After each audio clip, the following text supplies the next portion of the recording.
Rıdvan'ın villasına geldik. Didim Efeler Mahallesi. Köşe başı, salon, ayrı mutfak ve 3 odası var. Fiyatı da 15.750.000 TL. 15.750.000 TL. Köşe başı oluşu iyi. Ayrı mutfak isteyenler için gerçekten iyi. Yeni sıfır. Kamelya alanı da var. Denize ne kadar? Denize bence 2 kilometre var. 2 kilometre denize yakın. Tek başına müstakil. Adına villa mı, ev mi, dübleks mi ne dersek diyelim, evimiz budur arkadaşlar. Villaların kelime anlamı da TDK'da, yani Türk Dil Kurumu'nda şehrin dışında lüks şık evlere deniliyor. Demiyor. Yani dil kurumunda metrekaresi bu olacak, işte 1000 metrekare olacak ya da 100 metrekare olacak demiyor. Türk Dil Kurumu'nda bunlar villa olarak geçiyor. O yüzden birileri sağ olsunlar diyorlar ki bu, hadi canım bunlara hepsine villa diyorsunuz. Valla villa bunlar. Ve çünkü ben demiyorum, TDK diyor. Evin bir tarafı burası arkadaşlar, yol tarafı bu. Diğer tarafta da yol var. Uzun cephesi bu yola cepheli, kısa cephesi diğer yola cepheli. Bu evin normal girişi, bu da otopark girişi. Kaldırım da yapılmış. Üstüne de perfojeler yapılmış. Evin arsası kaç metre diyeceğim?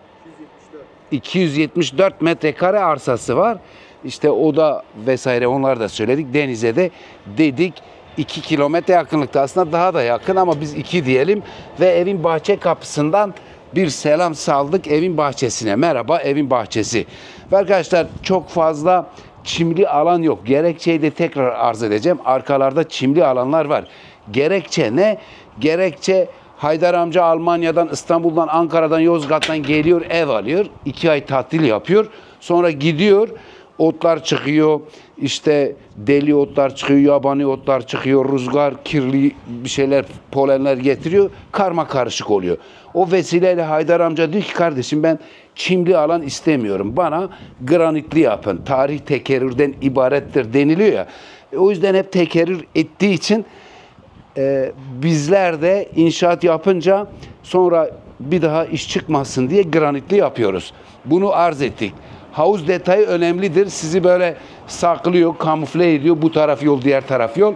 Havuza dayalı olarak havuz başında bir de kamelya alanı var.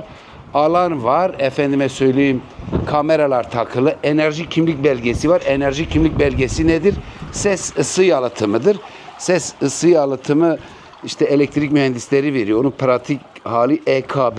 Yani enerji kimlik belgesi, ses ısı yalıtımı anlamına geliyor. Burası da havuzumuz arkadaşlar. Duvarın üstündeki perfojeleri gösterdik. Bazı arkadaşlar bize sorar, derler ki, ya derler beton sınıfı nedir arkadaşlar? Hiç kimse bu bölgelerde C30 dışında bir fabrikadan, bir betoncudan beton çıkaramaz. Bunu bilin.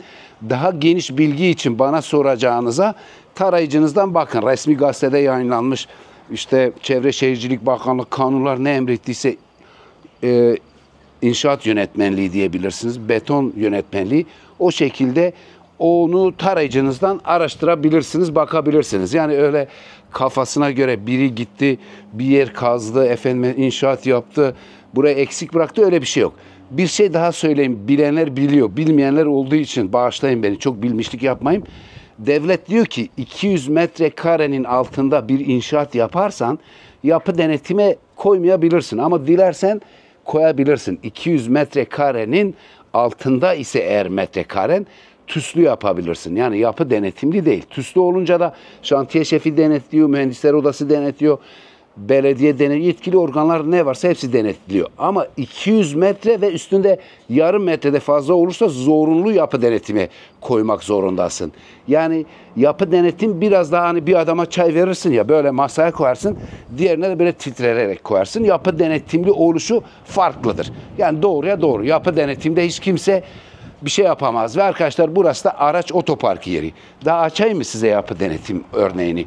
Yani diyelim ki bu ev ya da karşıdaki ev. Buradaki evlerin birçoğu yapı denetimli değil. Diyelim ki izolasyonu yaptı. Adam boya sürdü ya da ince bir kağıt sürdü. Ama yapı denetimi ona müsaade etmez. Diyor ki projede bu var, bunu yapacaksın. Yapı denetimi farkı odur. Onu da söyleyeyim. Bu güneş kırıcılar da burada. Hani bizim ben her ne kadar bir inşaatçı da olsam, benim mühendislik şeyim yoksa da, ama bizim çocuklar mühendis, devlet okullarında okumuş, iyi okullarda okumuş. Yani işte ben de eve merhaba diyeceğim. Ben de Erzurum Karayazı'dayken bir özel üniversite varmış.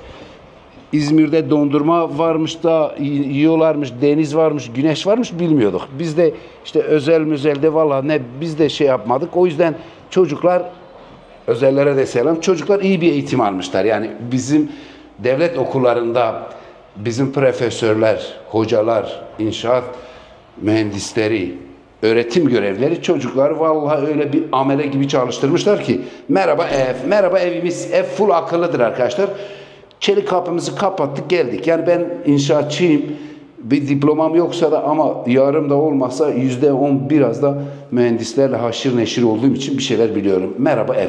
Evin beyni burada arkadaşlar. Beyni burada. Can 20 değiştirelim zangoşla papaz gibi. Arkadaşlar merdiven ledlerini gördünüz. Galaksi simli granitler. Burada da bir şenlik yapmışlar. Ne güzel bir koridormuş. Ne güzel labirentler var. Merdivenin altında buraya bir şenlik yapmışlar. Buraya da ne yapmışlar? Vestiyer. Orada da bir banyo var. Banyo niye sönmüş? Yan banyo lütfen. Evet bakın banyo çok güzel bir yerde kendini saklamış. Kimsenin ayak altına da girmiyor. Evet. Şimdi papaz ile zangoç dedim ya.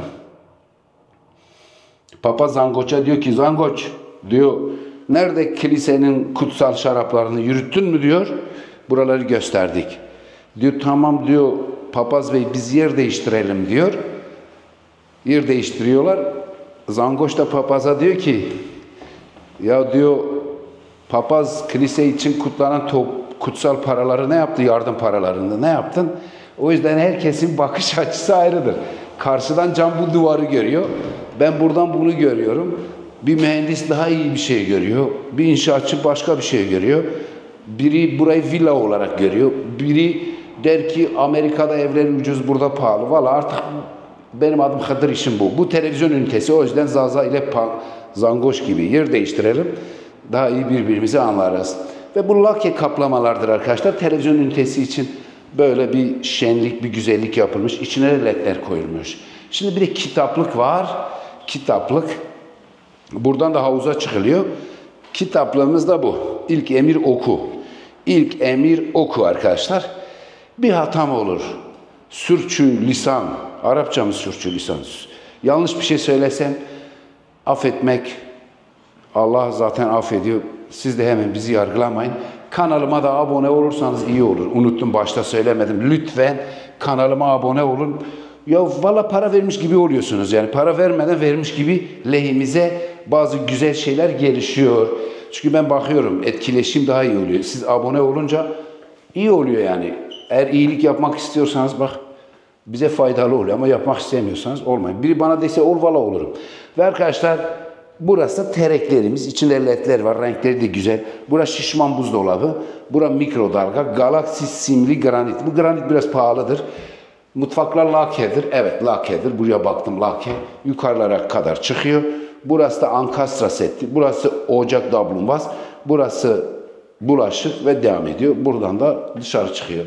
Burayı da gösterdik. Gösterdik de gösterdik. O yüzden beni cesaretsizlikten, korkaklıktan, acizlikten koru diyor ya. Biz de boş laf, beyhude laf türetmekten, ömrümüzü, hayatımızı beyhude işlerden bizi koru ya Rabbi. Gerçekten öyle. Bazen ben de daldan dala atlıyorsam işte o da bir eksiktir. İyi bir şey söylemek lazım. Kendine, topluma, millete, devlete faydalı olmak lazım. Ve zemin üstü 1. kata çıktık arkadaşlar. Burada da 3 odamız var. 3 odamız var. 3 odamız var burada arkadaşlar. Bu saman saplı lambalar bak saman saplarına benziyor ya. Öyle değil mi? Özdeşleşiyor. 3 tane lamba var. Ev akıllıdır.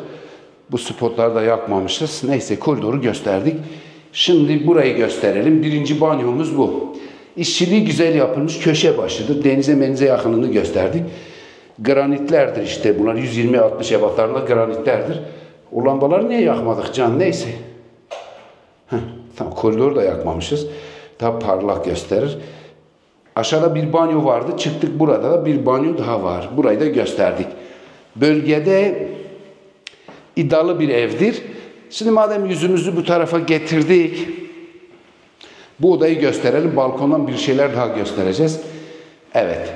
Birinci oda bu. Aşağıda ayrı mutfak var. Kimi özellikle gelen yorumlarda hadi canım ben ayrı mutfak istiyorum. Ev güzel de işte bu da niye ayrı mutfak olmamış diyenler için ayrı mutfak var. Ben şahsen açık mutfak seviyorum. Ve arkadaşlar burası da birinci oda. İçindeki banyoyu gösterelim. İçindeki banyoyu da gösterelim. Ve ebeveyn banyolu odadır bu. Evin en geniş odası budur. Bunu da gösterdik. İlginiz var ise yerinde görün. Ondan sonra ölçün, biçin. Şimdi dışarıda size bir şeyler daha göstereceğim. Kapı çarpılmaz değil mi? Bu da odanın banyosu var idi. Bu da balkonu. Mesela bu evde bizde levhamız asılı. Levhamız orada asılıdır. Size de selam, size selam, size selam getirmişim. Eskiden söylüyordu radyolarda, televizyon yokken traktörün akisine bağlıyorduk. Rıza Çalınbay, Feyyaz, Prekazi maçlarını izlerdik. O günlere selam olsun. O levhayı biz koymuşuz ya, tanıtıyoruz ya, o da aslında bizim numaramız. Şimdi insanlar zannediyor ki o sahibinin numarası, biz çekince numarayı görüyorlar. Durmadan o numarayı arıyorlar. Arayın, hepsini arayın. Ve arkadaşlar size selam getirmişim. Onu gösterdik. Evet, şimdi ne yaptık tekrar? İkinci odayı gösteriyoruz. O ev de bizde de, o ev kaç para? 16 milyon. Onun arsası biraz daha büyük. O 327 metre. Bu 200 kaçtı? 274 metre. Teşekkür ederim. Isıtma şekli kalorifer peteklerinin altyapısı var. Klima üniteleri, bakın bazıları orada. Ya biz bu şeytanlar mı bunu kapatıyor kardeşim ya? Bakın klimaların merkezi sistemdir. Klimalar kırma dökme olmasın, sıvacı, bakın buraya plastik koymuş. Servis gelecek ya, hemen takacak. İkinci odayı gösterdik. Üçüncü odayı göstereceğiz. Sonra da artık emir komuta sizde muhterem. Ey muhterem arkadaşlar. Şimdi bu bölgede bir tane ev var idi, satıldı mı bilmiyorum. O ufaktı tabi. O triplex'tir. Çok ucuz bir evdir. Onu niye almadılar ben de bilmiyorum. Diğerleri hep satıldı. 12,5'tü. Bir tane 13.750'ye var burada. Yeni, güzel. Bir tane 16'ya var. Yani 12,5'a var ama hani böyle makyaj, göz zevki anlamında bu ağır basıyor. Ama o da iyi. Diğeri biraz daha büyük. Onun renkleri biraz böyle koyu gibi, çok ilgi çekmiyor. Ancak yerinde bakılırsa o şefkat ilgi görür. Şu anda böyle gel diye toprak çağırır gibi sizi de bu ev çağıracak. Balkonda göster. Evet. Evin çömez odası da bu. Numaram var arkadaşlar. Neticede ben de 5'erim. Eksim olursa kusuruma bakmayın. Üçüncü çömez oda da bu. Kalorifer peteklerinin altyapısı da var dedik. Dedik. Başka da bir şey bırakmadık. Ve bitirdik değil mi Can? Kaç dakika oldu? 13. Saygılar, hürmetler, iyi günler.